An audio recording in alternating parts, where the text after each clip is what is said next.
ditetapkan sebagai tersangka oleh Kejaksaan Tinggi Bali.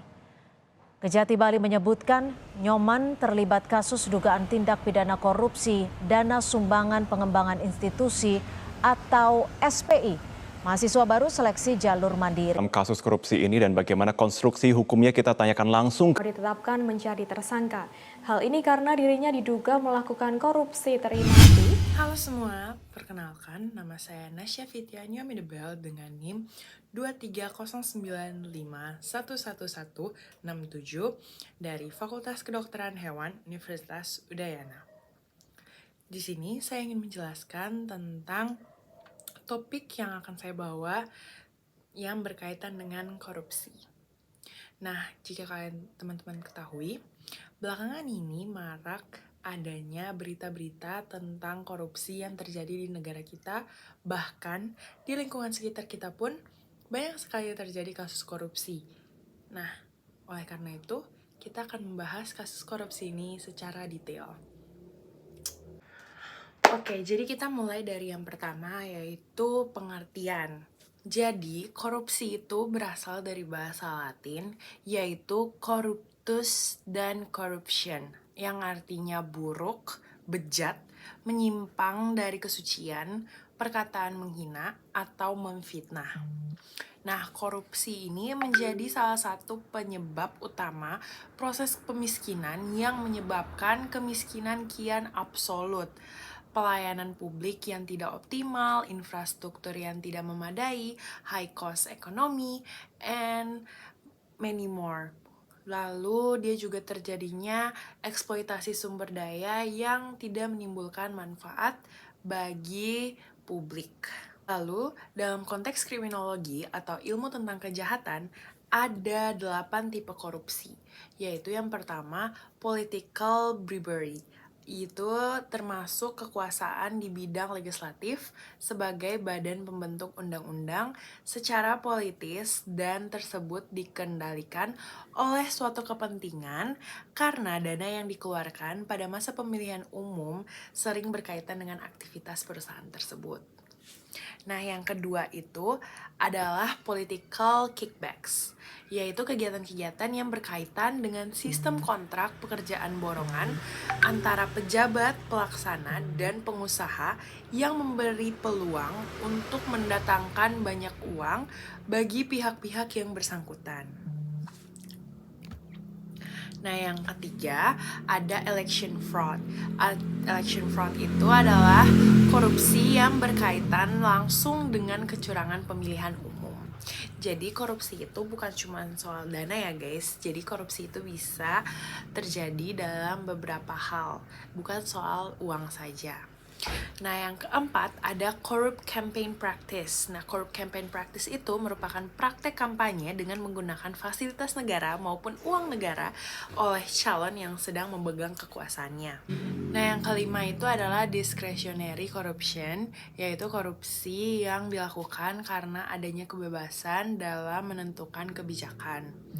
Yang keenam adalah illegal corruption. Illegal corruption adalah korupsi yang dilakukan dengan mengacaukan bahasa hukum atau interpretasi hukum. Tipe korupsi ini rentan dilakukan oleh aparat penegak hukum, baik itu polisi, jaksa, pengacara, maupun hakim. Yang ketujuh adalah ideological corruption, yaitu perpaduan antara discretionary corruption dan illegal corruption yang dilakukan untuk tujuan kelompok-kelompok tertentu. Nah, yang terakhir adalah mercenary corruption, yaitu menyalahgunakan kekuasaan semata-mata untuk kepentingan pribadi mereka sendiri. Oke, dalam konteks hukum pidana, tidak semua tipe korupsi yang kita kenal tersebut dikualifikasikan sebagai perbuatan pidana. Oleh karena itu, mari kita lihat perbuatan apa saja yang dinyatakan sebagai korupsi. Kita harus merujuk pada Undang-Undang Pemberantasan Korupsi. Nah, menurut Said Hussein Alatas, ciri-ciri korupsi antara lain sebagai berikut. Ada 9 ciri-ciri. Yang pertama, korupsi senantiasa melibatkan lebih dari satu orang. Yang kedua, korupsi pada umumnya dilakukan secara rahasia kecuali korupsi itu telah merajalela dan begitu dalam sehingga individu yang berkuasa dan mereka yang berada dalam lingkungannya tidak tergoda untuk menyembunyikan perbuatannya.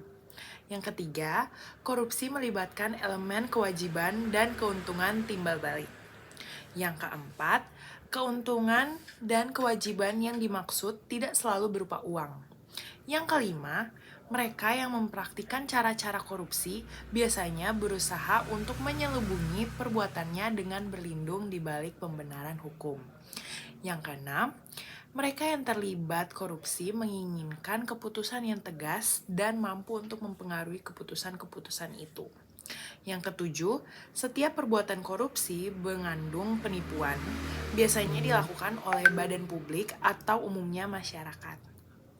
Yang kedelapan, setiap tindakan korupsi adalah suatu pengkhianatan kepercayaan. Dan yang terakhir, yang kesembilan, unsur-unsur tindak pidana korupsi. Nah, secara umum tentu saja pasti ada sebab-sebab terjadinya korupsi. Dan di sini tuh ada 5. Yang pertama itu kurangnya gaji atau pendapatan pegawai negeri dibandingkan dengan kebutuhan sehari-hari yang semakin lama semakin meningkat. Yang kedua, ketidakberesan manajemen. Yang ketiga, modernisasi. Yang keempat, emosi mental. Dan yang kelima adalah gabungan beberapa faktor. Nah, itu kan secara umum. Nah, ini menurut SH Atlas atau yang tadi disebutkan, korupsi terjadi disebabkan oleh beberapa faktor. Nah, yang pertama itu ketiadaan atau kelemahan kepemimpinan dalam posisi-posisi kunci yang mampu memberikan ilham dan mempengaruhi tingkah laku yang menjinakkan korupsi.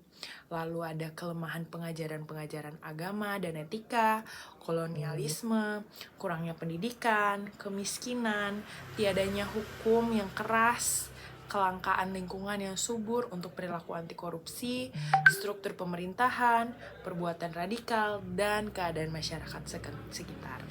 Lalu kita masuk di unsur-unsur tindak pidana korupsi sebagaimana dimaksud dalam Undang-Undang Nomor 31 Tahun 1999. Nah, yang pertama itu, pelaku sesuai dengan pasal 2 ayat 1, unsur ini dapat dihubungkan dengan pasal 20 ayat 1 sampai 7, yaitu dalam hal tindak pidana korupsi oleh atau atas suatu koperasi, maka tuntutan dan penjatuhan pidana dapat dilakukan terhadap korporasi dan atau pengurusnya. Lalu, tindak pidana korupsi dilakukan oleh korporasi apabila tindak pidana tersebut dilakukan oleh orang-orang baik berdasarkan hubungan kerja maupun berdasarkan hubungan lain. Bertindak dalam lingkungan korporasi tersebut baik sendiri maupun bersama-sama. Lalu, dalam hal tuntutan pidana dilakukan terhadap suatu korporasi, maka korporasi tersebut diwakili oleh pengurusnya. Pengurus yang mewakili korporasi sebagaimana dimaksud dalam ayat 3 tadi dapat diwakili oleh orang lain. Hakim dapat memerintah supaya pengurus korporasi menghadap sendiri di pengadilan dan dapat pula memerintah supaya pengurus tersebut dibawa ke sidang pengadilan. Lalu, dalam hal tuntutan pidana dilakukan terhadap korporasi, maka panggilan untuk menghadap dan menyerahkan surat panggilan tersebut disampaikan kepada pengurus di tempat tinggal pengurus atau di tempat pengurus berkantor. Pidana pokok yang dapat dijatuhkan terhadap korporasi hanya pidana denda dengan ketentuan maksimum pidana ditambah 1/3 dari apa yang dilakukan. Lalu melawan hukum baik formil ataupun material. memperkaya diri sendiri, orang lain, ataupun korporasi, lalu dapat merugikan keuangan atau perekonomian negara. Lalu selanjutnya, dalam hal tindak pidana korupsi sebagaimana dimaksud dalam ayat 2 dilakukan dalam keadaan tertentu. Pidana mati dapat dijatuhkan. Lalu ada juga sebab-sebab korupsi. Jadi dari beberapa hal yang telah dikatakan tadi di beberapa video sebelumnya, kesimpulan yang dapat diambil adalah korupsi merupakan tindakan yang begitu tercela, dan korupsi juga itu bukan hanya semata-mata soal uang, tapi bisa dalam berbagai bentuk dan bisa disebut sebagai korupsi. Jadi angka baiknya kita sebagai mahasiswa bisa menjadi teladan bagi sekitarnya, agar kedepannya kita tidak melakukan hal-hal yang bodoh dan bisa terjerumus ke masalah yang akan merujuk pada kebinasaan kita di masa yang akan datang. Sekian dan terima kasih. Itu saja dari saya. Maaf kalau ada salah kata. Terima kasih.